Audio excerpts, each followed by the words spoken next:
ദൈവ തിരുനാമത്തിന് മഹത്വമുണ്ടാവട്ടെ. Bible reading പ്രോഗ്രാമിൽ സംബന്ധിക്കുന്ന ഏവർക്കും കർത്തൃനാമത്തിൽ സ്നേഹവന്ദനം.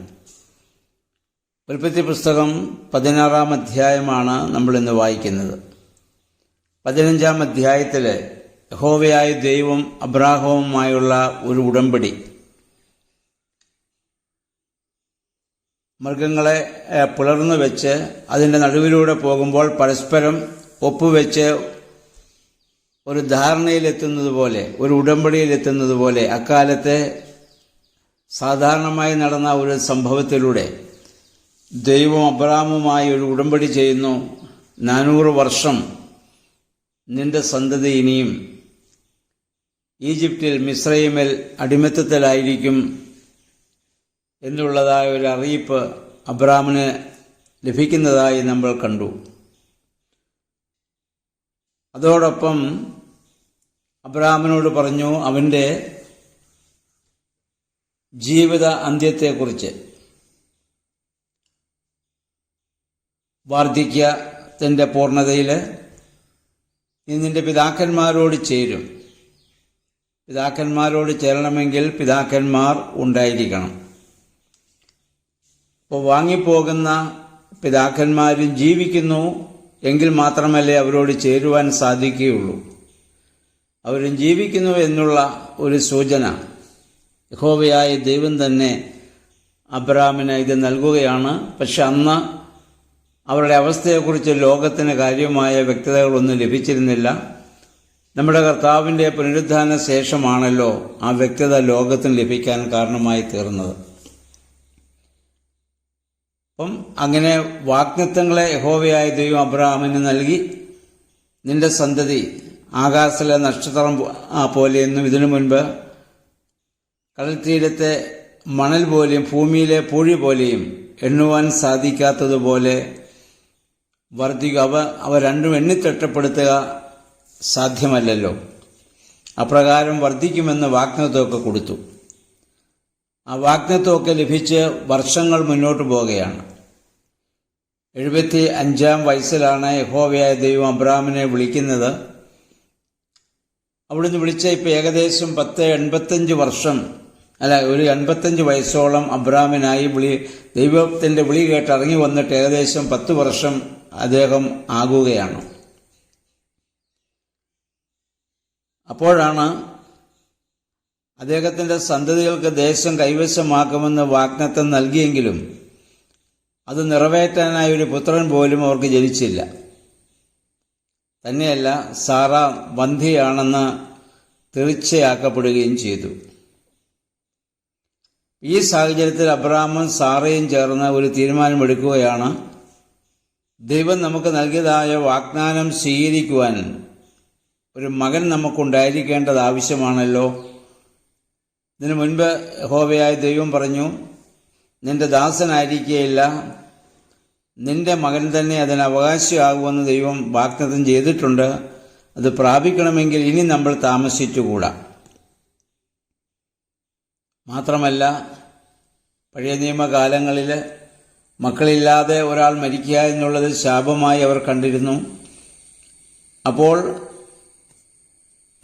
മക്കളെ പ്രസവിക്കാത്ത ഒരു സ്ത്രീയുടെ മാനസികമായ അന്നത്തെ സമ്മർദ്ദങ്ങളും നമ്മൾ ഇതോട് ചേർന്ന് മനസ്സിലാക്കണം. എന്നിട്ട് അവർ ഒരു പുതിയ മാർഗം കണ്ടെത്തി. സാറയാണത് അബ്രാമിനോട് പറയുന്നത്, നമ്മുടെ വീട്ടിൽ നിൽക്കുന്ന അടിമ പെൺകുട്ടിയായ ഹാഗാറിനെ നീ പ്രാപിക്കുക, അവളിലൂടെ ഒരു കുഞ്ഞ് ജനിക്കുവാൻ കാരണമാവട്ടെ. അപ്പം നമ്മുടെ മക്കളായി അബ്രാമിൻ്റെ മകനായി ആ വാഗ്ദത്തം പ്രാപിക്കുവാൻ ഇടവരുമല്ലോ എന്നുള്ളത്. അത് അക്കാലങ്ങളിൽ,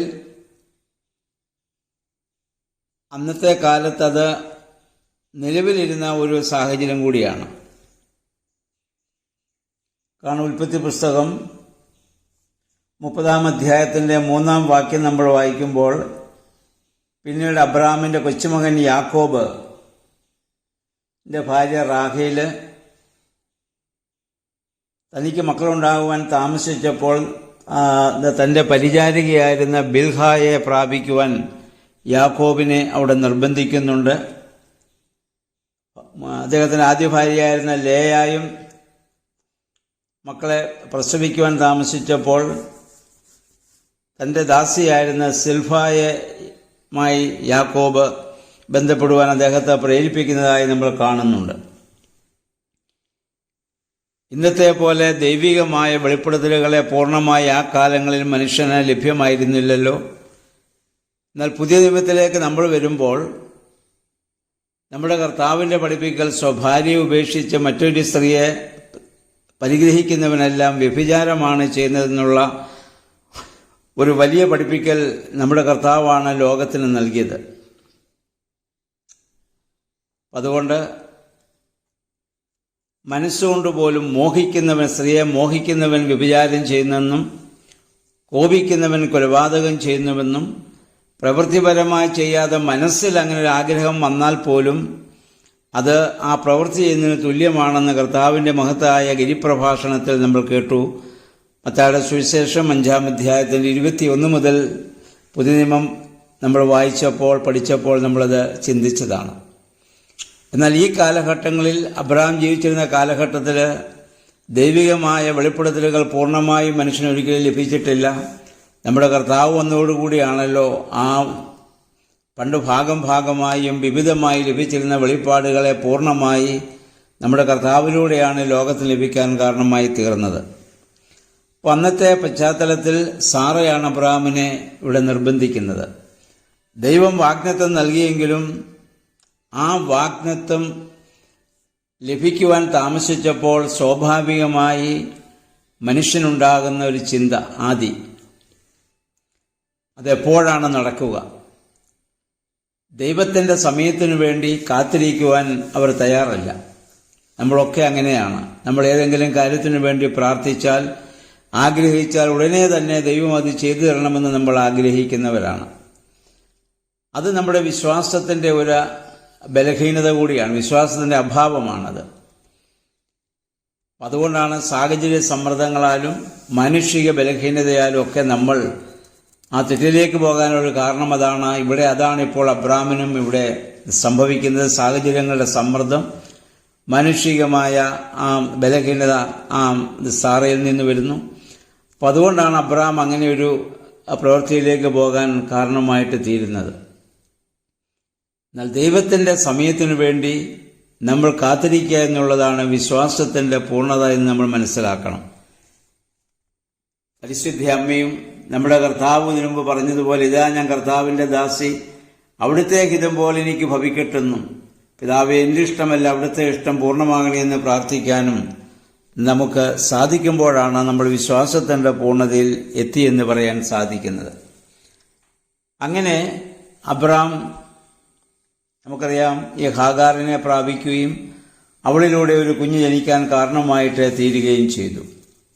എന്നാൽ തനിക്ക് കുഞ്ഞ് ജനിച്ചപ്പോൾ കുഞ്ഞിനെ ജന്മം നൽകുവാൻ സാധിക്കാത്ത, പ്രസവിക്കുവാൻ സാധിക്കാത്ത സാറ അവളുടെ മുമ്പിൽ നിന്നയായി മാറി.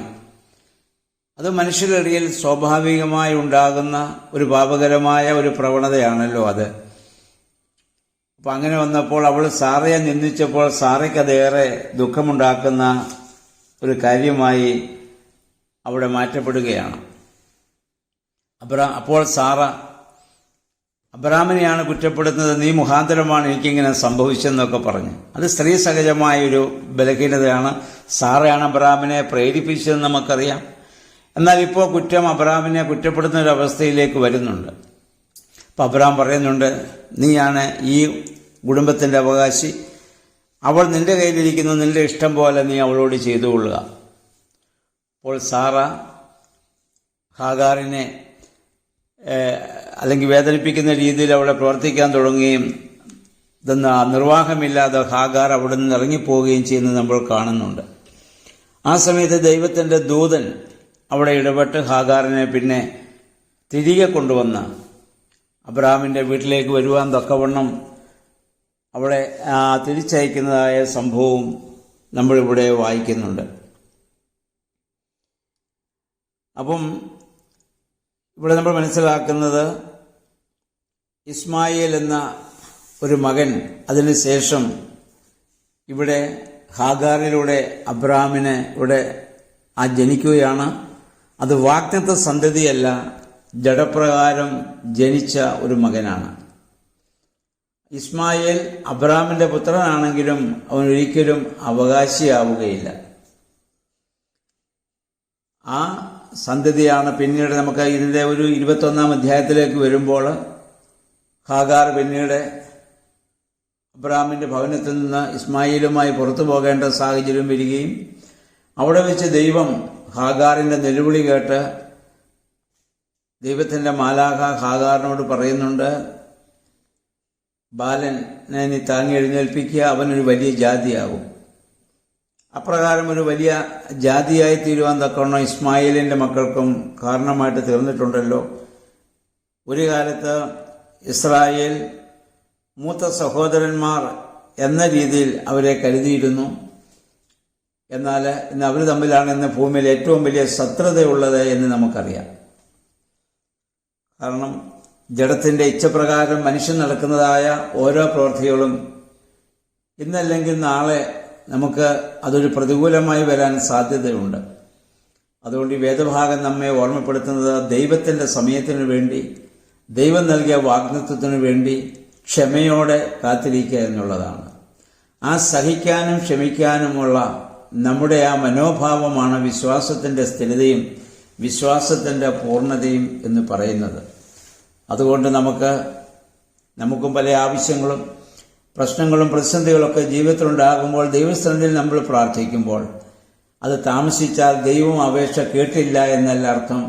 ദൈവത്തിന് പ്രവർത്തിക്കാനുള്ള സമയം ഇപ്പോൾ നമ്മളോട് പ്രവർത്തിക്കാനുള്ള സമയമായിട്ടില്ല എന്ന് മാത്രം നമ്മൾ അത് വിശ്വസിക്കുക. സമയമാകുമ്പോൾ ദൈവം നമ്മെ ഉയർത്തിക്കൊള്ളും. പത്രോസ്ലീഹായി നമ്മെ ഓർമ്മപ്പെടുത്തുന്നുണ്ടല്ലോ, ദൈവത്തിന്റെ ആ കൈയുടെ കീഴിൽ നീ വിനീതനായി ഇപ്പോൾ നീ വിനയത്തോടെ നീ താണിരിക്കുക, സമയമാകുമ്പോൾ ദൈവം നിന്നെ ഉയർത്തുമെന്നുള്ളതായ ആ ഒരു സത്യം നമ്മൾ മനസ്സിലാക്കുക. അതുകൊണ്ട് ഇന്ന് അബ്രാമിന്റെ ജീവിതത്തിൽ നിന്ന് നമുക്ക് മനസ്സിലാക്കേണ്ടതായ ഒരു കാര്യം ഇതാണ്. ഇന്ന് സാറയുടെ നിർബന്ധത്താൽ അബ്രാം ഇത് ചെയ്യേണ്ടി വന്നു. എന്നാൽ ഇതിൽ നിന്ന് അബ്രാം ഒരുപാട് പാഠങ്ങൾ പിന്നീട് പഠിക്കുകയാണ്. അബ്രാമിന്റെ ആ ഹൃദയത്തിലൂടെ ജീവിതത്തിലൂടെ ഒരു വലിയ വേദനാജനകമായ അനുഭവമാണ് ഇനി ഉണ്ടാകാൻ പോകുന്നത്. ഇസ്മായിലിനെ പുറത്താക്കേണ്ടതായ ഒരു സാഹചര്യം. താൻ ജന്മം നൽകിയ തന്റെ രക്തത്തിൽ പിറന്ന തന്റെ മകനെ തന്റെ ഭവനത്തിൽ നിന്ന് എന്നേക്കുമായി അവകാശമില്ലാതെ പുറത്താക്കുക എന്നുള്ളത് ഏതൊരു മനുഷ്യനെയും വേദനിപ്പിക്കുന്നതായ സംഭവമാണ്. അത് അബ്രാം അനുഭവിക്കേണ്ടി വരുന്നുണ്ട്. അങ്ങനെ തന്റെ ഭാര്യയുടെ വാക്ക് കേട്ട് ഇതൊക്കെ പ്രവർത്തിച്ചുകൊണ്ടാവാം അബ്രാമിന് അങ്ങനെ സംഭവിക്കുന്നത്. അതുകൊണ്ടാവാം പിന്നീട് ഇസ്ഹാക്കിനെ യാഗം കഴിക്കുവാൻ യഹോവയായ ദൈവം ആവശ്യപ്പെടുമ്പോൾ സാറയോട് അഭിപ്രായം ചോദിക്കാതെ അബ്രാം തന്നെ പോകുവാൻ ഉള്ളൊരു കാരണം ഒരുപക്ഷെ അതായിരിക്കാം. ദൈവത്തിന്റെ ആ വചനത്തിന് മാത്രമാണ് അബ്രാം പിന്നീട് ഓരോ അനുഭവങ്ങളിലൂടെ സംഭവങ്ങളിലൂടെ അബ്രാം വിശ്വാസത്തിന്റെ ആ പൂർണ്ണതയിലേക്ക് ആ സ്ഥിരതയിലേക്ക് അബ്രാം വളർത്തപ്പെടുന്നതായി നമുക്ക് കാണാൻ പറ്റും. നമ്മുടെ ജീവിതത്തിലും വിശ്വാസത്തിൽ ഈ വളർച്ച ഉണ്ടാവേണ്ടത് അനിവാര്യമാണ്. ചെറിയ കാര്യങ്ങളിൽ നമ്മൾ പതറിപ്പോകുവാൻ പാടില്ലാത്തതാണ്. അതുകൊണ്ട് ആ ദൈവകരങ്ങളിൽ നമ്മെ തന്നെ പൂർണ്ണമായി സമർപ്പിച്ച് ദൈവം നമ്മോട് ഇടപെടുവാൻ പ്രവർത്തിക്കുവാനുള്ള സമയത്തിനായി നമുക്ക് കാത്തിരിക്കാം. സമയമാകുമ്പോൾ ദൈവം അതിന് നമ്മെ എടുത്ത് ഉപയോഗിച്ചുകൊള്ളും. നമ്മുടെ ജീവിത സാഹചര്യം ഇപ്പോൾ എന്തായിരുന്നാലും ദൈവകരങ്ങളിൽ പൂർണ്ണമായി നമുക്ക് സമർപ്പിക്കാം. പരിശുദ്ധാത്മാവേ, അതിന് ഞങ്ങളെ ബലപ്പെടുത്തുകയും ശക്തീകരിക്കണമേ എന്ന് നമുക്ക് പ്രാർത്ഥിക്കാം. എല്ലാവർക്കും നല്ലൊരു ശുഭദിനം ആശംസിക്കുന്നു. ദൈവനാമം മാത്രം മഹത്വപ്പെടുവാൻ ഇടയാവട്ടെ.